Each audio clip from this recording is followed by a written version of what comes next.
ইতিমধ্যে সমগ্ৰ অসমবাসীয়ে গম পাইছে যে আজি সমগ্ৰ অসমতে বিভিন্ন জিলাত বাংলাদেশী বা বিদেশী নামত যিসকল লোকক কৰায়ত্ব কৰিছে। আমি প্ৰথমতে আমচু খিলঞ্জীয়াৰ তৰফৰ পৰা আমি হিমন্ত বিশ্ব শৰ্মা ডাঙৰীয়াক ধন্যবাদ জনাইছোঁ। যদি প্ৰকৃতাৰ্থত বাংলাদেশী বা বিদেশী লোক আছে তেখেতলোকক বিতাড়িত কৰক, তাত আমাৰ ক'বলগীয়া নাই। কিন্তু আজি আমি দেখা পালোঁ, আজি বৰ্তমান মই মেৰাপানীত আহি দেখা পাইছোঁ যে যিসকল ব্যক্তিক ডি ভোটাৰ নামত তথা বিদেশী নামত কৰায়ত্ব কৰিছে তাৰে দুগৰাকী ব্যক্তিয়ে ইতিমধ্যে জাজমেণ্টৰ কপি আনি তেখেতক দেখুৱাৰ পাছত আৰক্ষীয়ে দিছে। ইয়াতে এটা কথা গম পোৱা যায় যে বৰ্ডাৰ বিভাগে মানে যেনেধৰণত লোকসকলক হাৰাশাস্তি কৰিছে বা কোনো নথি পত্ৰ নচোৱাকৈ বা তেখেতলোকৰ পুৰণা নথিৰ ভিত্তিত যিসকল লোকক আটক কৰিছে, সেয়েহে বৰ্ডাৰ বিভাগৰ ব্যৰ্থতা মানে ওলাই পৰিছে। আমাৰ কথা আমচু খিলঞ্জীয়া স্পষ্ট কথা, কংগ্ৰেছৰ দিনত যি বিদেশী নামত বা ডি ভোটাৰ যি সজাই যি মালাডাল ডি ভোটাৰৰ মালাডাল থৈ গৈছিল, সেইখিনি সময়ত কংগ্ৰেছে যিখিনি কৰিলে। কিন্তু বিজেপি চৰকাৰ অহাৰ পাছত আমি ভাবিছিলোঁ যে খিলঞ্জীয়াসকলৰ ক্ষেত্ৰত বিজেপি চৰকাৰে কিছু সকাহ দিব আৰু যিসকল প্ৰকৃত ভাৰতীয়সকলৰ ক্ষেত্ৰত ন্যায় প্ৰদান কৰিব।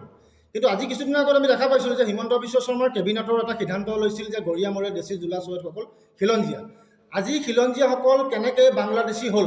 আমাৰ হিমন্ত বিশ্ব শৰ্মা ডাঙৰীয়া এটাই প্ৰশ্ন যে খিলঞ্জীয়াসকল কেনেকৈ বাংলাদেশী হ'ল? আজি এঘৰ মানুহৰ ঘৰত 5জন ব্যক্তি আছে, 5জন ব্যক্তিৰে বাপেকজন বিদেশী আৰু 4জন ল'ৰা ছোৱালী দেশী। এইটো কথা কেনেকুৱা কথা?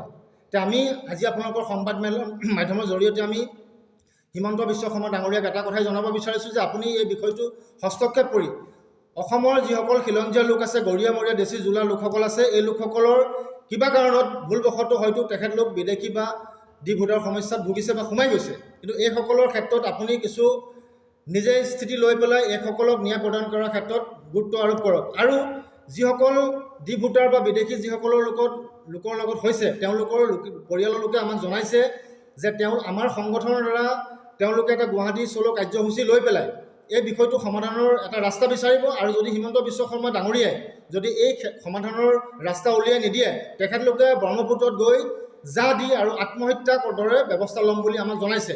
আমাৰ আমচু খিলঞ্জীয়াৰ স্পষ্ট এটা কথা যে মাননীয় হিমন্ত বিশ্ব শৰ্মা ডাঙৰীয়া, আপুনি এই বিষয়টো গুৰুত্ব সহকাৰে লৈ, যিহেতু আপোনালোকে উল্লেখ কৰা কথা যে খিলঞ্জীয়াসকল গৰিয়ামৰীয়া দেশী জোলা এইসকল খিলঞ্জীয়া লোক, আৰু এই খিলঞ্জীয়া লোকসকল কেনেকৈ বিদেশী বা বাংলাদেশী হ'ল এই ক্ষেত্ৰত গুৰুত্ব দিয়ক। আৰু অহাকালিৰ পৰা অসমৰ খিলঞ্জীয়া ৰাইজক লৈ পেলাই যিসকলৰ নামত বিদেশী বা ডি ভোটাৰ লাগি আছে, এইসকলৰ পৰিয়ালবৰ্গৰ লগত লৈ অহাকালিৰ পৰা আন্দোলন ঘোষণা কৰিছোঁ। আমচু খিলঞ্জীয়া আন্দোলন হ'ব। পৰৱৰ্তী যেতিয়ালৈকে খিলঞ্জীয়াসকলক ডি ভোটাৰ বা বাংলাদেশীৰ পৰা মুক্ত নকৰালৈকে এই আন্দোলন অব্যাহত থাকিব। নিশ্চিতভাৱে হয়, নিশ্চিতভাৱে আমি বাংলাদেশী বিতাড়িত কৰাটো আমি বিচাৰোঁ। আমি চৰকাৰ তথা প্ৰশাসনক আমচু খিলঞ্জীয়াই পূৰ্ণ সহযোগিতা আগবঢ়াম। যদি ইয়াতে বাংলাদেশী লোক আছে তেখেতলোকক আমি সহযোগ আগবঢ়াই পেলাই তেখেতলোকক বাংলাদেশত বিতাড়িত কৰিবৰ কাৰণে আমি সম্পূৰ্ণ সহযোগ কৰিম। কিন্তু বাংলাদেশী নামত যদি প্ৰকৃত ভাৰতীয় বা খিলঞ্জীয়া লোকসকলৰ নামত অত্যাচাৰ হয়, এই অত্যাচাৰ আমচু খিলঞ্জীয়াই কেতিয়াও সহ্য কৰা নহ'ব। তাৰ বিৰুদ্ধে ইয়াত প্ৰতিবাদ হ'ব, গণতান্ত্ৰিকভাৱে প্ৰতিবাদ হ'ব।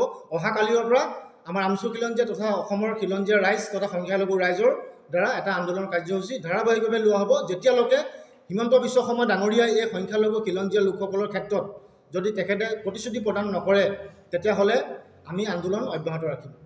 যেহেতু চৰকাৰে গৰিয়ামৰীয়া দেশী জোলা চুৱেট 5টা জনগোষ্ঠীক খিলঞ্জীয়া বুলি স্বীকৃতি প্ৰদান কৰিছে, তেওঁলোক খিলঞ্জীয়া যে তেওঁলোকৰ প্ৰমাণবোৰ দেখাবৰ কাৰণে চৰকাৰে কেনেকৈ ব্যৱস্থা কৰে?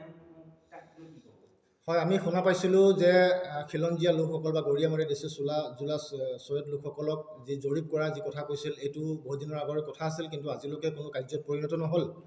ইয়াতে কথা হৈছে তেখেতলোকৰ যদি এই যিসকল লোকসকলক যদি ভাৰতীয় বুলি চিনাক্ত কৰাত যদি অসুবিধা হৈছে, তে চৰকাৰী গাঁওবুঢ়া বা বিভিন্ন বহুত পুৰণা জাউতিযুগীয়া যিসকল লোক আছে ইয়াত, তেওঁলোকৰ দ্বাৰা এটা ছাৰ্ভে কৰি পেলাই যিসকলৰ নামত ডি ভোটাৰ লাগি আছে তেওঁলোকক সাক্ষীবাদী উপস্থিতিত তেওঁলোকক ব্যৱস্থা কৰক। আজি দুখ পাইছোঁ যিসকল লোক আজি মোৰ চকুৰ আগত কিছুমান প্ৰমাণ আছে। আজি মিছামৰা অঞ্চল, গোলাঘাট জিলাৰ মিছামৰা অঞ্চলতে বিভিন্নজন লোক ডি ভোটাৰৰ সমস্যাত ভুগি পেলাই তেখেতলোকৰ সমষ্টি সম্পূৰ্ণ তেখেতলোকৰ পইচা পাতিকে আদি কৰি সমস্ত তেখেতলোকৰ গুচি গৈছে। তাৰ ফলস্বৰূপে কিছুদিনৰ আগত দেখা পাইছিলোঁ যে 2জনমান ব্যক্তিয়ে আত্মহত্যাৰ দৰেও পথ বাছি লৈছে। আজি গৰঙাতে চাওক, গৰঙাত 2জন ব্যক্তি তেখেতলোকৰ সা সম্পত্তি হেৰুৱাই লোকৰ ঘৰত আশ্ৰয় লৈ থাকিব লগা হৈছে।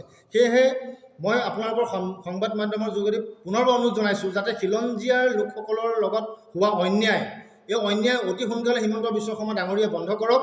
আৰু খিলঞ্জীয়াৰ ওপৰত হোৱা অত্যাচাৰ অন্যায় কেতিয়াও আমচু খিলঞ্জীয়াই কেতিয়াও সহ্য নকৰে।